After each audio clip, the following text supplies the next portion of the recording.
thought we'd set up a little sequence of a coffee break video on how film armory really works in the real world and why there are some of these stumbling blocks. So let me just get back to my more sort of central frame.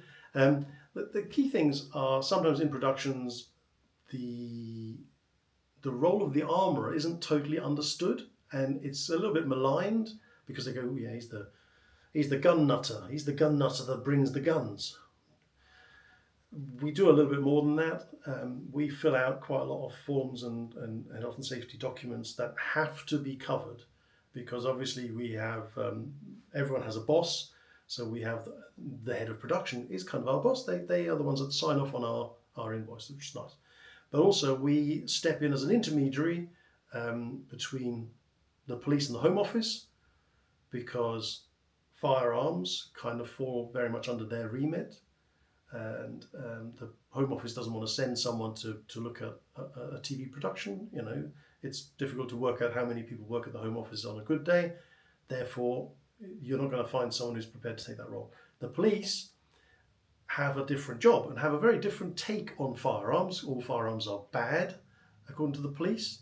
And in the creative media, that space, therefore, has to be filled by the film armourer, the production armourer, who takes the blame when it goes wrong and on the whole doesn't necessarily get the credit when it just runs smoothly.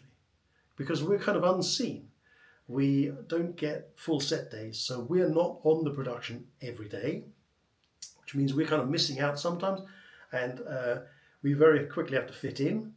So we're called in, let's say, for a scene at a hospital where one of the good guys is on an intensive care unit full of pipes and machines beeping away, and the bad guys are going to creep in with suppressed weapons and they're going to finish him off because he's got the secret dope on them and what their big dastardly plan is.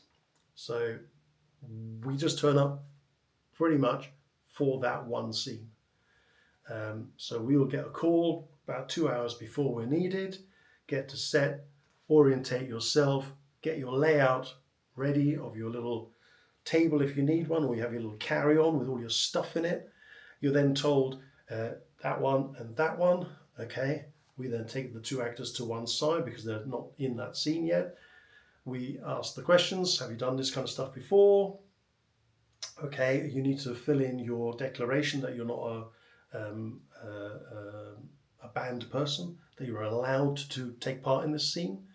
This is something that needs more clarification. If you want clarification on this, stick a like down the bottom and say in the text, can you clarify this bit, please? And I'll do a separate video on that.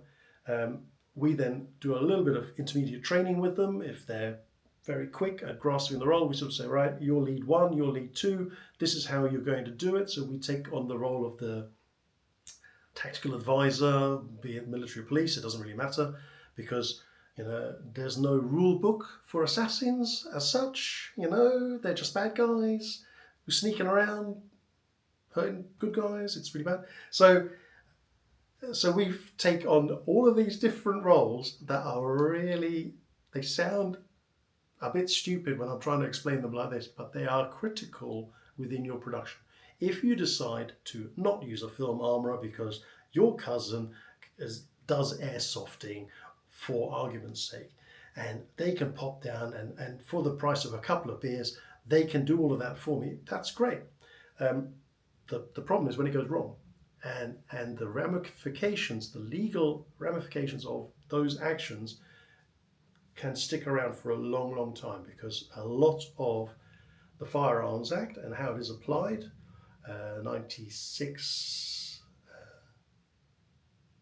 and onwards, the Violent Crime Reduction Act, the Real Imitation Firearms Act, the thing that covers D-acts and what is a firearm nowadays, all of those things pretty much carry custodial sentences.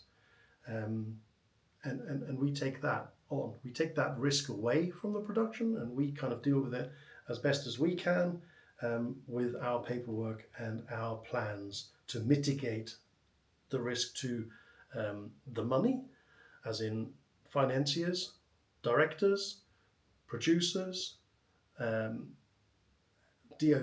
who sometimes kind of say, well, I want the scene to look exactly like this is what I want it to look like, and then we have to kind of work out how to best fit into all of those different individual squares. So I hope you've now finished your cup of tea and you can go back to doing some productive work. If you have some questions about how to get into Film Armoury, because that's an unusual path anyway, drop a message down here, and I will get to that one. We're back on set next week with some stuff.